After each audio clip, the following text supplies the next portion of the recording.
Hello दोस्तों, बहुत बहुत स्वागत है आपका। कैसे हैं आप लोग? आप लोगों को के साथ एक वीडियो शेयर किया था मैंने कल, जिसमें मैंने केवल अपनी राय रखी थी, क्योंकि मैंने कई दिनों से देख रही थी इस चीज़ को कि काफ़ी वीडियोस आ रहे हैं, सब अपनी अपनी इन्फॉर्मेशन दे रहे हैं, राय दे रहे हैं और सब अपनी अपनी बातें कह रहे हैं। देखिए, जब हम पर्सनालिटी बन जाते हैं या कोई व्यक्ति पर्सनालिटी बन जाता है, यानी कि फेमस हो जाता है, तो उसके बारे में लोग बातें करते हैं, जानना चाहते हैं और बहुत सारी चीज़ें हो जाती हैं।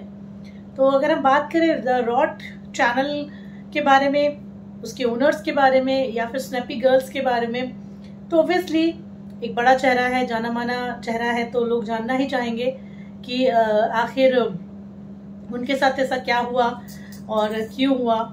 तो मैंने उनके पहले के वीडियोस तो नहीं देखे थे, लेकिन फिर भी जितना ऑब्जर्वेशन मैंने निकाला, द रॉट मैंने पहले देखा था, स्नैपी गर्ल्स नहीं देखा था। तो डॉग्स की वजह से मैंने वो चैनल देखा था, लेकिन मुझे ये नहीं पता था कि उसके जो ओनर थे सूरज जी, वो नहीं रहे। लेकिन अब जब मैंने पिछले एक हफ्ते से ये चीज़ें देख रही थी, तो मैंने काफ़ी देर तक रुक रुक के वीडियोस देखे, कई लोगों के वीडियो देखे। फिर मैंने सपना का वीडियो देखा, सपना की जो नंद हैं अंशु, उनके चैनल का वीडियो देखा, उनको देखा, और सपना के भी वीडियोस देखे मैंने, जिसमें देखा मैंने कि 2 महीने के गैप के बाद कैसे उन्होंने वहाँ पे वीडियो अपलोड किया। और वीडियो अपलोड किया था तो जिसमें कि वो रो रही थी, लेकिन उनके रोने में वो दुख, आंखों में आंसू तो नजर आ रहे थे। आज देखिए, मेरी भी लाइफ में काफ़ी चैलेंजेस हैं, प्रॉब्लम्स हैं। मेरी भी शादी हुई और मेरे साथ भी कुछ ऐसा ही हुआ। तो मेरी शादी के 1 महीने के बाद ही ऐसा हुआ, लेकिन मैंने तब यूट्यूब चलता ही नहीं था, खैर तब यूट्यूब था ही नहीं। और उसके बाद मैं जब यूट्यूब आया 2008 तक, तब तक तो मैं बहुत स्टेबल हो गई थी, क्योंकि मेरी शादी 2003 में हुई थी। 2003 और 4 के बीच का जितना भी बड़ा प्रॉब्लम था, वो सारा 2008 तक ख़त्म हो चुका था। मतलब मैं उस चीज़ से निकल चुकी थी, मैंने नौकरी पकड़ ली थी। हाँ, उस दौरान मैं काफ़ी डिप्रेशन में थी। मेरी एक बच्ची है, अब तो वो बड़ी हो गई है, 19 साल की है। तो 2008 तक आते आते मैं उस ट्रॉमा से बाहर निकल आई थी। और लेकिन उसमें निकलने में मुझे कितना टाइम लगा, मुझे अपनी फैमिली का कितना सपोर्ट लगा। मैं उस समय नौकरी नहीं कर पा रही थी, मैं अपने काम पे वापस नहीं आ पा रही थी, मैं लोगों से मिलती नहीं थी, बात नहीं होती थी, और काफ़ी कुछ चीज़ें थी उस दौरान। लेकिन बहुत देर के बाद, निकलने के बाद, 2008 मतलब 2003 से 2008 तक आते आते मुझे सिर्फ एक चीज़ लगती थी कि मुझे अब जॉब करनी है। मुझे दूसरी शादी का कोई वो नहीं था, मुझे कोई दूसरी शादी का ये नहीं था उस समय, क्योंकि मुझे अपनी बच्ची दिखाई देती थी और मेरा ये फोकस था कि मैं अब उस बच्ची को पालूं पोसूं। और मेरी उम्र भी उस समय सिर्फ 26 और 27 साल की थी, ठीक है। तो अगर आपने किसी से शादी की, मान लीजिए वो इस दुनिया में नहीं रहा और आपके पास एक बच्ची है, तो क्यों आपने दूसरी शादी कर ली? कैसे आपने दूसरी शादी कर ली? नहीं करनी चाहिए इतनी जल्दी फैसले नहीं होते हैं शादी करने के। आप चाहते हो वैसे भी वहां रह सकते थे, ठीक है। तो चलिए, ये उनकी पर्सनल लाइफ है, मैं इस पे नहीं जाना चाहूंगी, क्योंकि अगर किसी को जिंदगी देने वाली बात है, तो चलिए, राजवीर साहब ने बहुत अच्छा काम किया था कि उन्होंने एक लड़की को दूसरी जिंदगी दी और उसको मतलब लाइफ को दिया। लेकिन मे भी हो सकता है उनकी अपनी खुद की भी पर्सनल लाइफ रही हो और शायद वो एक्सेप्ट नहीं कर पाए हो, या वॉट जो भी रहा हो। चलिए, ये सब तो नहीं डिस्कशन कर सकते, क्योंकि ये चीजें वहां नहीं दिखाई गई हैं। तो जो दिखाया गया हम उस पर बात करते हैं। सपना जी के जो वीडियोस आए हैं, उस पर वो रो रही हैं, बैठी हैं, लेकिन वहां पर अपना दुख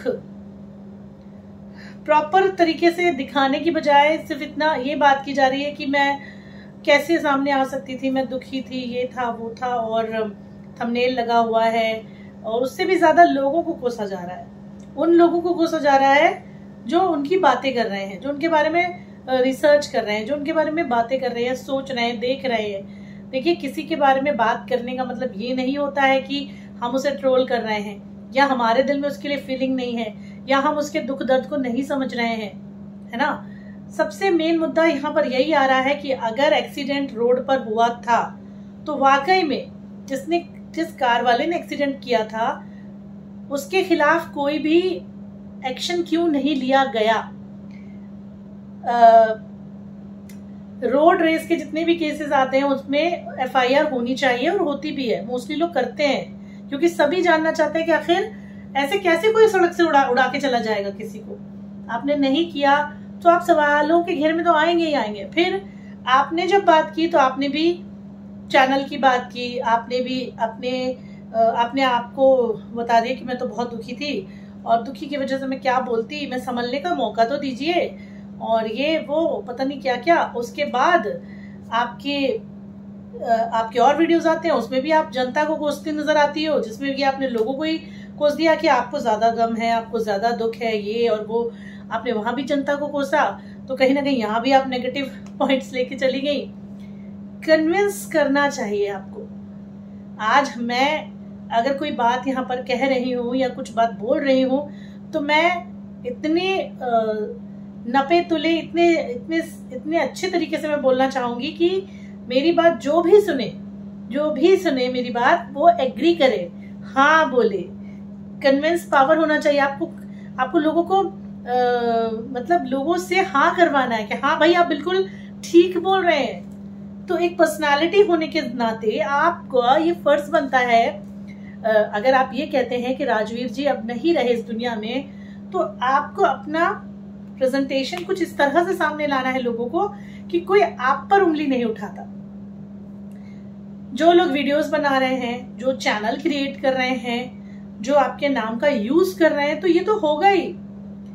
आप ये देखिए सोशल मीडिया पर अक्षय कुमार, कटरीना कैफ, सलमान खान, इनके कितने पेजेस हैं, कितने फॉलोअर्स हैं इनके, कितने लोगों ने फैन पेजेस भी बना रखे हैं, कितनों ने इनके नाम से कुछ ऐसे पेजेस क्रिएट कर रखे हैं जो बिल्कुल ऐसा लगता है कि ये उन्हीं के हैं। ठीक है, तो आप ये देखिए, आप एक बहुत बड़ा चेहरा बन चुके हैं इस समय सोशल मीडिया पर। आपके 2 चैनल हैं, आपके पूरा परिवार को लोग जानते हैं, आप बहुत लोगों के दिल के करीब आ चुके हैं। आपके पति, आपके पहले पति सूरज जी, राजवीर जी, उसकी बहन और वो 2 डॉग्स, आपकी मम्मी, आपके ससुर जी, आपके बच्चे, आप खुद, आपके परिवार के सदस्य, वो सब लोगों के दिमाग में है, दिल में है, चॉइस में है। तो क्यों नहीं लोग आपके बारे में बात करेंगे, बताइए? क्यों नहीं लोग आपके बारे में जानना चाहेंगे, और क्यों नहीं गलत के खिलाफ लोग बोलेंगे? आज मैं क्राइम पेट्रोल देखती हूँ, मैं इसीलिए देखती हूँ क्योंकि मैं ये देखना चाहती हूँ कि क्या गलत होता है दुनिया में और उसे सॉल्व कैसे किया जाता है, उसका रिजल्ट क्या होता है।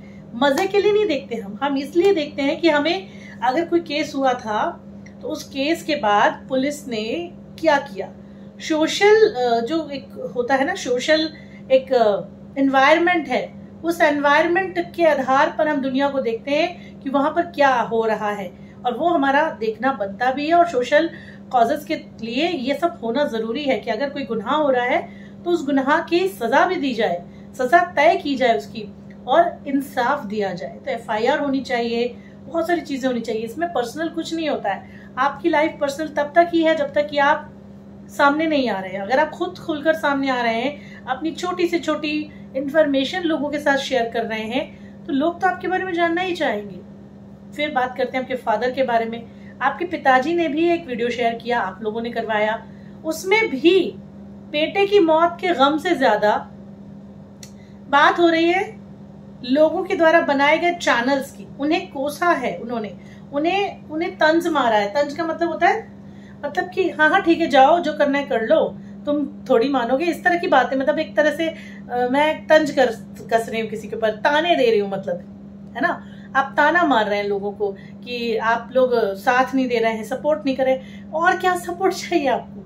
लोग आपसे कह रहे हैं कि हम आपके साथ हैं, चलिए आप पता करिए, लेकिन आप वो नहीं करके आप लोगों से ये कहना चाहते हो कि भाई हमारे साथ जो हो गया सो हो गया, अब हमें छोड़ दो हमारी हालत पर, हमें कुछ नहीं करना है, हम अपने घर में हैं, और आप लोग चैनल बस डिलीट कर दो जो आपने हमारे नाम से बनाए हैं।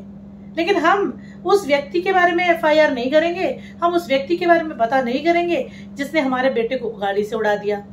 तो आप खुद सोचिए कि आप कहाँ जाकर स्टैंड कर रहे हैं।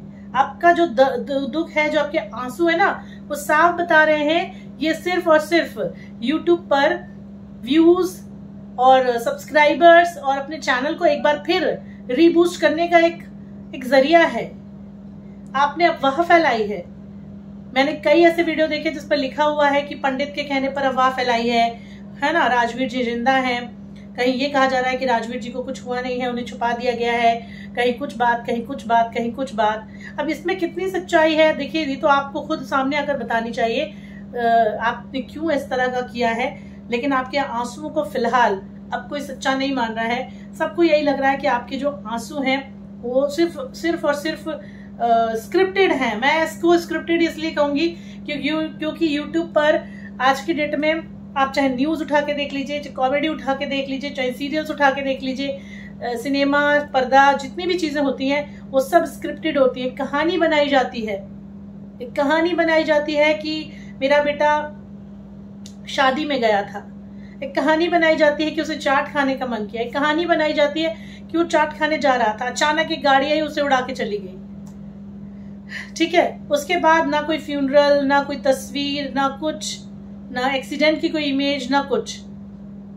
अगर एक बहुत बड़ा नामी गिरामी व्यक्ति की डेथ होती है ना, तो उसकी पूरी इन्फॉर्मेशन दी जाती है। ठीक है ना, तो क्यों नहीं है वो इन्फॉर्मेशन, आखिर क्यों नहीं है?